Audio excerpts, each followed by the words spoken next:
예, 안녕하세요. 테사의 김형준입니다. 저희 서비스 우리 제가 처음 창업했은 아트블록 코리아라는 아트블록이라는 이름을 가지고 시작을 했었고요.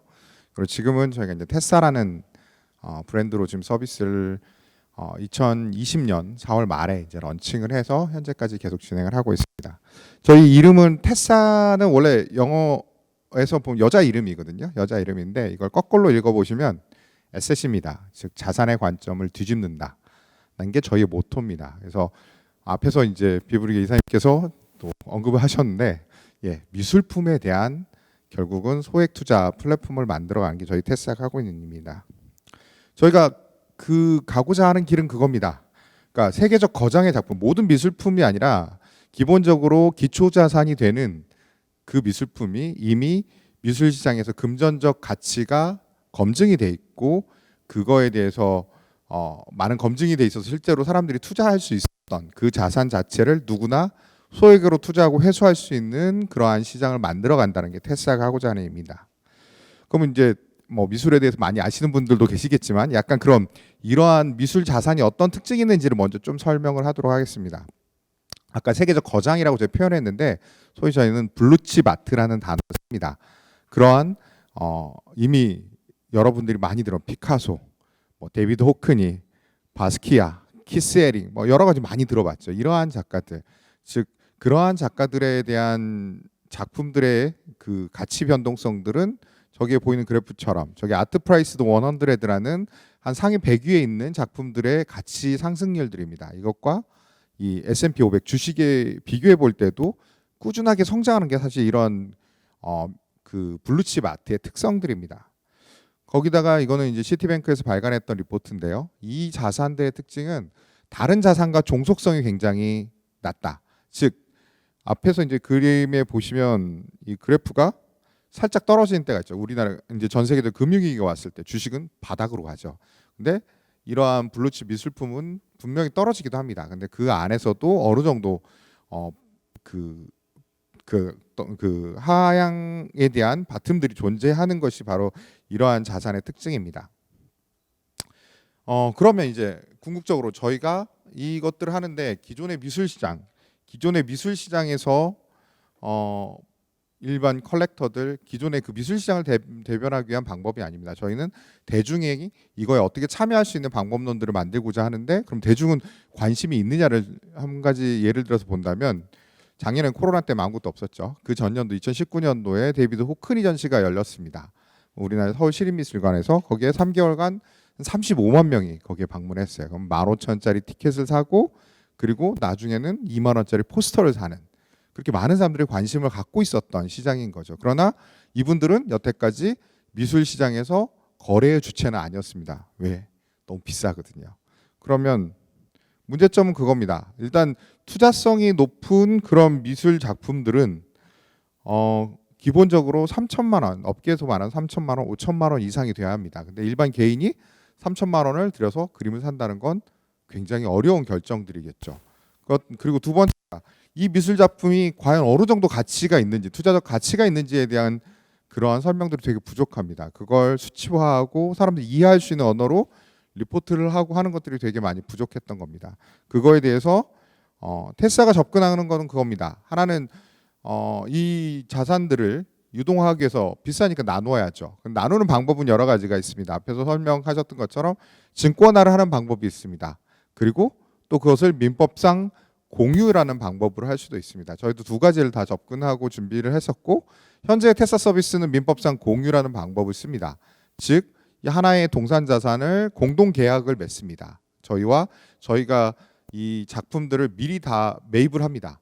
다 매입을 하고 그 소유권을 가져온 상태에서 사용자들과 앱을 통해서 원스톱으로 계약을 맺는 거죠. 공유 계약을. 그러면 공유 계약의 제일 단점이 뭐냐면 한 사람이라도 반대를 하면 팔 수가 없어요. 그러니까 10만 분의 1을 가지고 있는 사람이 반대를 한다면 그 실물 작품을 매각이나 처분이 어려워지는 것들이 단점이었습니다. 그거를 이제 해칭하기 위해서 그 공유 계약 안에 실물 자산을 어떻게 처분할지 관리할지에 대한 위임들을 넣는 법적인 구조들을 만들었습니다. 그걸 통해서 이제 사용자들의 동의, 적정한 그 규칙 하에서 동의를 얻어서 실물을 매각할 수도 있도록 하고요. 그다음에 여기에서 이제 저희가 블록체인에 쓰는 부분들이 들어가는데 STO랑은 좀 다릅니다. STO는 그 토큰 자체가 증권입니다. 즉 에셋백, 자산이 직접적으로 연결되어 있는 그 토큰 자체를 저희가 증권성 토큰이라고 얘기하죠. 근데 테스라에서는 그런 구조가 아니라 기본적으로 소유권에 대한 것은 법적으로 공유 계약을 통해서 만들어집니다. 그런데 그 계약 안에 자신의 소유권을 타인에게 양도하거나 아니면 거래했거나 소유권자가 바뀌었을 때 실물을 관리 담당하고 있는 테스라에게 이걸 통지할 의무가 있습니다. 이건 마치 비상장 주식을 거래했을 때 이 회사에게 주주명부 개설을 요청하는 것 같은 그런 통지라는 과정을 만들었습니다. 그 통지에 대한 수단으로 이 테스라에서 발행한 이 작품에 대한 소유권 토큰, 정확히 소유권 토큰이요. 그 토큰을 전송시켜 준다는 행위가 저희에게는 이러한 통지, 소유권이 변동돼 있다는 통지의 툴로서 법적 해석들이 이루어집니다. 근데 결과적으로는 나중에 그 소유권을 그 토큰을 갖고 있는 사람이 실제적으로 주인이겠죠. 그래서 저희는 그 마지막 주인에게 작품이 팔렸을 때 이제 대금을 지불하고 아니면 작품이 뭐 렌탈 수익이 발생할 때 그것들을 지불할 수 있는 그런 법적 구조를 만들어서 지금 서비스를 하고 있고요. 이외에도 이제 그 저희가 모든 작품을 할 수가 없습니다. 저희가 딱 타겟으로 하는 작품들은 거의 상위 200위 안에 있는 작가들입니다. 그 얘기는 1년이면 경매 기록이 100번 이상 나오는 작가들. 그래야만이 그 기록들을 기반으로 해서 이 작가의 이 작품과 유사한 작품의 연평균 수익률이라든가 유동성이라든가 이런 부분들을 수치화하고 데이터화해서 사용자들에게 전달해주고 있습니다. 그런 과정들을 통해서 사용자들은 앱에서 저희가 전달해준 그 정보들을 기반으로 실제 구매를 하기도 하고요. 또 본인의 소유권을 타인에게 전송하거나 양도할 수도 있습니다. 그리고 작년부터 저희가 앱 안에 마켓플레이스라는 개인 간의 거래 장터를 마련했습니다. 즉 실물 작품이 팔리지 않았더라도 자기의 지분권을 타인과 거래하거나 양도할 수 있는 방법들을 제공하고 있죠. 이 과정을 통해서도 점점 그 재거래 양들이 늘어나고 있습니다. 그리고 현재 저희가 이제 작년 거의 5월부터 이제 서비스를 시작하면서 코로나 때인데도 계속 사용자가 늘고 있고요.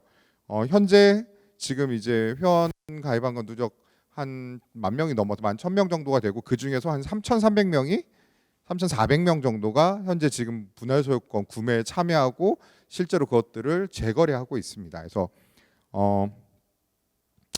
처음에는 저희도 이 작품을 판매하는 속도가 늦었어요. 하나의 작품이 다 팔려가는데 2년 걸렸는데 이제는 그 시간대로 올해에는 이제 유저들이 늘어나면서 계속 단축되고 있습니다. 그게 5일 걸리고 20일 걸리고 6시간 걸리고 15분 걸리고 지난번에 뱅크시 같은 경우 15분 만에 다 팔렸고 야오미 쿠사만 10분 만에 다 팔렸습니다. 그리고 현재 저희가 지난주에 이제 페르난도 보테로라는 작가 이 작품 한 8억 정도 합니다. 7.8억.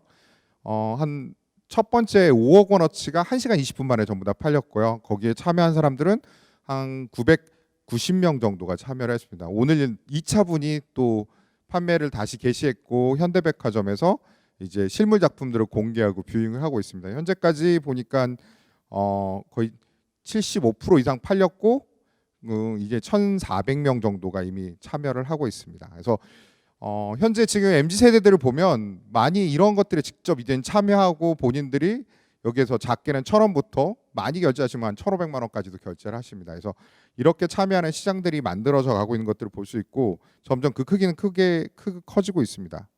그러면 이러한 이 미술품에 대한 분할 소유권, 이 분할 판매에 대한 포지셔닝은 사실 기존 미술 시장과는 다릅니다. 원래 기존 미술 시장은 이렇게 비싼 작품을 소수 컬렉터에게 파는 저런 이게 갤러리나 옥션하우스 비즈니스 아니면 대중에게 뭔가를 한다고 한다면 신진 작가 가격이 싸니까요. 신진 작가의 작품을 팔거나 렌탈하는 비즈니스가 있었죠. 근데 이러한 소유권 분할이라는 방법론을 가지고 저희는 모두가 뮤지엄에서 들어봤던 그러한 작가들 대가의 비싼 작품을 대중에게 파는 세그먼트로 진행을 하고 있습니다. 결국은 앞에서 설명했던 것처럼 그러려면 이 기초 자산이 투명해야 합니다.